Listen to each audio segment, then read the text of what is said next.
కూటమి ప్రభుత్వ పాలనలో ఏపీ పెట్టుబడులకు కేర్ ఆఫ్ అడ్రస్గా మారింది. ఇప్పటికే గూగుల్, ఇన్ఫోసిస్ వంటి కంపెనీలు పెట్టుబడులు పెట్టడానికి ముందుకు రాగా మరో దిగ్గజ కంపెనీ రిలయన్స్ ఈ జాబితాలో చేరింది. మరోవైపు ప్రపంచ ఐటీ దిగ్గజం గూగుల్ అడుగులతో సాగర తీరం సెగలో ఏఐ వెలుగులు విరజిమ్మింది.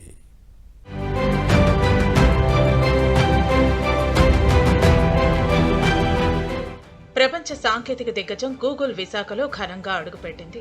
ఎన్నో రాష్ట్రాలకు, మరెన్నో ప్రాంతాలకు దక్కని అపూర్వ అవకాశం విశాఖను సగర్వంగా వరించింది. గూగుల్ డేటా సెంటర్తో విశాఖ ప్రపంచం దృష్టిని తన వైపు తిప్పుకుంది. 1 గిగావాట్ డేటా సామర్థ్యంతో తలపెట్టిన సెంటర్కు శంకుస్థాపన జరిగింది. 1 గిగావాట్ హైపర్ స్కేల్ సామర్థ్యంతో సుమారు $15 బిలియన్ పెట్టుబడితో గూగుల్ ఏఐ డేటా సెంటర్కు ప్రభుత్వం శ్రీకారం చుట్టింది. విశాఖ జిల్లా తర్లువాడ వేదికగా ఏపీ ఐటీ రంగంలో కొత్త శకం మొదలైంది. గూగుల్ ఏఐ డేటా హబ్కు కేంద్ర మంత్రి అశ్విని వైష్ణవ్తో కలిసి సీఎం చంద్రబాబు, మంత్రులు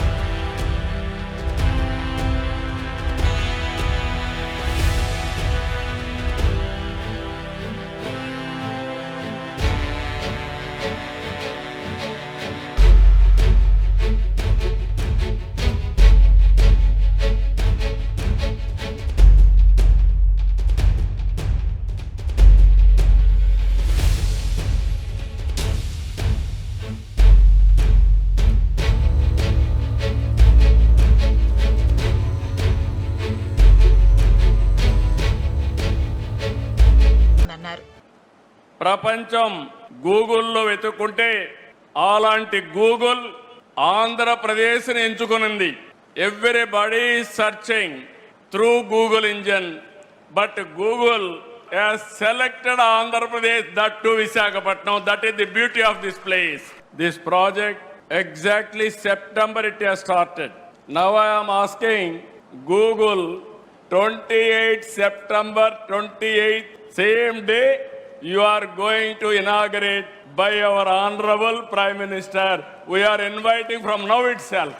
విశాఖ చరిత్రలో ఇదొక సువర్ణ అధ్యాయమని ఐటీ మంత్రి నారా లోకేష్ కొనియాడారు. 5 ఏళ్ల విధ్వంస పాలనలో ఏపీలో పెట్టుబడులంటే భయపడే పరిస్థితి చూశామని గుర్తు చేశారు. ఇప్పటి వరకు ఒక లెక్క, ఇప్పటి నుంచి ఇంకొక లెక్క. 5 ఏళ్ల విధ్వంస పాలన మనందరం చూసాం. ఆంధ్ర రాష్ట్రానికి చెందిన అనేక మంది పారిశ్రామికవేత్తలు ఆంధ్ర రాష్ట్రంలో పెట్టుబడులు పెట్టడానికి ఇబ్బంది పడిన రోజులు. మనది గూగుల్ అవుతే వాళ్ళది గొడ్డలి, మనది గూగుల్ అవుతే వాళ్ళది గొడ్డలి, మీది గొడ్డలి. Both are not the same brother. ప్రజాప్రభుత్వం నినాదం ఒకటే, ఒకే రాష్ట్రం, ఒకే రాజధాని, అది అమరావతి. కానీ అభివృద్ధి వికేంద్రీకరణ చేసి చూపిస్తున్నాం. గూగుల్ క్లౌడ్ ఇండియా ఏఏ హబ్ కు చేసిన ఈ శంకుస్థాపన వికసిత భారత్ కు పునాది రాయిగా నిలవనుందంటున్నారు నిపుణులు. విశాఖలో ఏర్పాటు కానున్న డేటా సెంటర్ ఏఏ యుగంలో కీలక పాత్ర వహించనుంది. భారత డిజిటల్ ట్రాన్స్ఫర్మేషన్ లో దీన్ని కీలక ఘట్టంగా అభివర్ణిస్తున్నారు నిపుణులు. అంతర్జాతీయ సబ్సీ గేట్వేగా ఇప్పటి వరకున్న ముంబై, చెన్నై సరసన విశాఖ చేరనుంది. కొత్త ఫైబర్ ఆప్టికల్ లైన్లు ఇతర ప్రాంతాలతో విశాఖను అనుసంధానం చేయనున్నాయి. సముద్ర గర్భ లైన్లతో సంప్రదాయ నౌకాయాన మార్గాలు ఇక డిజిటల్ వాణిజ్య మార్గాలుగా మారనున్నాయి. పారిశ్రామిక రంగంలో నూతన అధ్యాయం లిఖించే దిశగా ఎదుగుతున్న విశాఖకు టెక్ ఫ్యూచర్ అందించేలా ఈ డేటా సెంటర్ ఉపకరిస్తుందన్న అభిప్రాయాలు వ్యక్తమవుతున్నాయి. ఈ క్రమంలోనే చంద్రబాబు విజన్ కు కేంద్ర మంత్రి అశ్విని వైష్ణవ్ సలాం కొట్టారు. గతంలో సైబరాబాద్ నిర్మించిన బాబు ఇప్పుడు విశాఖను ఐటీ హబ్ గా మారుస్తున్నారని ప్రశంసించారు. Nara Chandrababu Naidu ji, he built the Cyberabad part of Hyderabad, that cyber tower which became the journey of our IT services, and today he is building the AI data hub here. I think Visakhapatnam will be called as AI Patnam.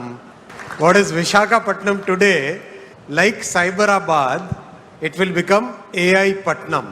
Such a great initiative you have taken, sir. Congratulations to you and salute to your vision. ఈ క్రమంలో మరో భారీ data centre విశాఖపట్నానికి రాబోతోంది. 1.60 లక్షల కోట్ల పెట్టుబడితో data centre cluster ఏర్పాటు చేయడానికి రిలయన్స్ ఇండస్ట్రీస్ సిద్ధమవుతోంది. గూగుల్ డేటా సెంటర్ను మించి భోగాపురం ఇంటర్నేషనల్ విమానాశ్రయం సమీపంలో 1.5 గిగావాట్ల ఏఏ డేటా సెంటర్ క్లస్టర్ స్థాపించేందుకు ప్రభుత్వానికి ప్రతిపాదనలు ఇచ్చింది. ఇందులో క్యాప్టివ్ సోలార్ బ్యాటరీ స్టోరేజీ వ్యవస్థ కూడా ఉంటుంది. డేటా సెంటర్ క్లస్టర్కు 1.08 లక్షల కోట్లు, పునరుత్పాదక ఇంధన ప్రాజెక్టుకు 51,300 పెట్టుబడి పెట్టనుంది.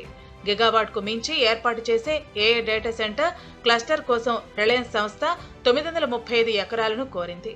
మొదటి దశలో 300 ఎకరాల్లో 500 మెగావాట్ల డేటా సెంటర్ను అక్టోబర్ 2028 నాటికి పూర్తి చేస్తుంది. రెండో దశలో 635 ఎకరాల్లో 1 గిగావాట్ డేటా సెంటర్ అందుబాటులోకి వస్తుంది. ఈ మొత్తం ప్రక్రియ 2030 నాటికి పూర్తవుతుంది. రిలయన్స్ దారిలో మరిన్ని డేటా సెంటర్లు విశాఖకు రానున్నాయి. ఏపీలో 6 గిగావాట్ల డేటా సెంటర్ సామర్థ్యాన్ని సాధించడం తమ లక్ష్యమని గతేడాది సెప్టెంబర్లో ఐటీ మంత్రి లోకేష్ చెప్పారు. ఇప్పుడు రిలయన్స్ రాకతో ఈ లక్ష్యానికి చేరువవుతుందన్నారు. ఎంఓయూ చేసుకున్న వాటితో కలిపి 5.6 గిగావాట్ల సామర్థ్యానికి ఏపీ చేరుకుంది. దీంతో విశాఖ వేదికగా ఏపీ టెక్ దశ తిరగబోతోందన్న విశ్లేషణలు వినిపిస్తున్నాయి.